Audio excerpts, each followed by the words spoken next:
के हो पोखरा विमानस्थलको भ्रष्टाचार? अन्त कहाँ कहाँ अनियमितता र भ्रष्टाचार छ? निर्देशक प्रदीप अधिकारी मुछिएका यी प्रकरणहरू। पोखरा विमानस्थलमा करिब 15 अरब बढी भ्रष्टाचार गरेको हुन सक्ने समाचारहरू अहिले बाहिरिरहेका छन्। जुन कुरा लामो समयदेखि गाईगुई हल्ला चले पनि सामसुम जस्तै थियो। खिलराज रेग्मीको सरकारदेखि ओली सरकारको नेतृत्वसम्ममा जति उड्डयन र पर्यटन मन्त्री फेरिए ती कहीँ न कहीँ जोडिएका छन्। प्रदीप अधिकारी विमानस्थल भ्रष्टाचारका मुख्य नायके कसरी त्यहाँ पुगे? 12औं तहका 5 जना कर्मचारी हुँदाहुँदै 11औं तहका यी अधिकारीलाई कसले बनायो निर्देशक? प्रदीप अधिकारीलाई झलनाथ खनालको सिफारिसमा माधव नेपालले पठाएको कुरा खुलेको छ। पर्यटन मन्त्री प्रेम आले भएका बेला नियुक्त भएको कुरा उनै प्रेम आलेले सार्वजनिक रूपमै बोलिरहेका छन्। प्रदीप अधिकारीले प्रचण्ड, ओली र देउबा सबैलाई त्यति बेला चित्त बुझाएरै निर्देशक पद हत्याएको कुरा चर्चामा चलेको थियो।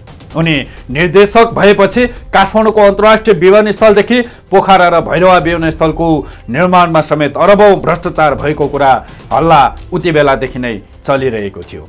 चाँदमाला श्रेष्ठ हर्ताकर्ता भएर हुने गरेको अनियमितताबारे धेरैले बाहिर ल्याउन खोजे पनि टालटुल गरेका गुनासाहरू मिडियामा आउने गर्थे।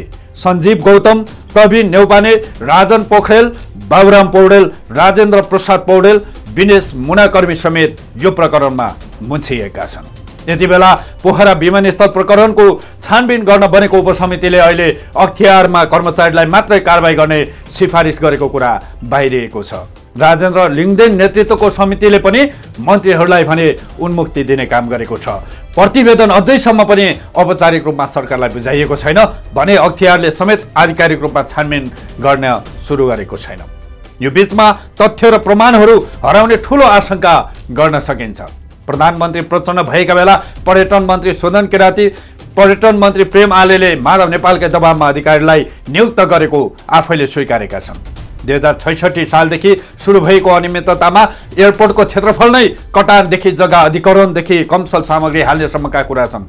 तत्कालीन प्रधानमन्त्री सुशील कोइराला, केपी ओली, माधव नेपालदेखि झलनाथ खनाल प्रधानमन्त्री हुँदा र शरद सिंह भण्डारी, प्रेम आले, भीम आचार्य, आनन्द प्रसाद ढुङ्गाना, भानुभक्त ढकाल र सुधा किराती अनि योगेश भट्टराई पर्यटन मन्त्री, अर्थमन्त्रीहरू बाबुराम भट्टराई, विष्णु पौडेल, युवराज खतिवडा, सुरेन्द्र पाण्डे, वर्षमान पुन, ज्ञानेन्द्र बहादुर कार्की, जितेन्द्र नारायण देव, रविन्द्र अधिकारी सबैको मिलीभगत नभई कसरी लुट्यो होला 10 अर्ब रुपियाँ बढी?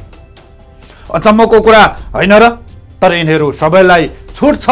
यिनीहरूलाई भ्रष्टाचारमा संलग्न रहेको भनेर पक्राउ कसले गर्ने? कसले यिनीहरूको सम्पत्ति शुद्धिकरणमा मुद्दा हाल्ने? कसले कारबाहीको दायरामा ल्याउने? यी केवल प्रश्न मात्रै बन्नेछन्। यसबारे यो टेलिभिजनको समयचक्र कार्यक्रमले विस्तृत रूपमा एउटा कार्यक्रम प्रस्तुत गरेको छ। 86% बढी लागतमा मरेको यो परियोजनामाथि मुद्दा पर्यो, तर बल्ल तल्ल परेको मुद्दा पनि तामेलीमा पठाइयो। प्रतिवेदनमा लागत रकम नै वृद्धि गरेर भ्रष्टाचार भएको कुरा प्रष्ट छ। माथिल्लो त्रिशुली निर्माणमा बचत भएको 80 करोड रुपियाँ समेत कतै प्रयोग भएको देखिँदैन, तर पैसो खातामा छैन।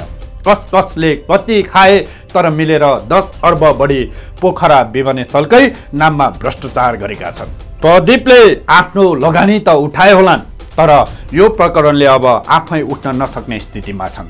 उनका अरू प्रकरणहरू हामी आगामी अङ्कमा थप प्रस्तुत गर्नेछौँ। गाउँमा कुलो खन्नेदेखि सुरुङ मार्ग निर्माणसम्ममा भ्रष्टाचार छ। आगामी अङ्कमा हामी सुरुङ मार्ग निर्माणमा कसले कति खाए शीर्षकको अर्को भ्रष्टाचार काण्डको भण्डाफोर गर्नेछौँ। तर विडम्बना, दल र नेताकै खल्तीका संयन्त्रका कारण सरकार लाइसेन्स प्राप्त भ्रष्टाचारी र यसका संयन्त्र सबै ठगहरू जस्ता देखिएका छन्। यो कुरा जनताले बिस्तारै बुझिसकेका छन्। हामी जनतासम्म भ्रष्टाचार, बेथिति र बेरोजगारीको भण्डाफोर गरिरहनेछौँ।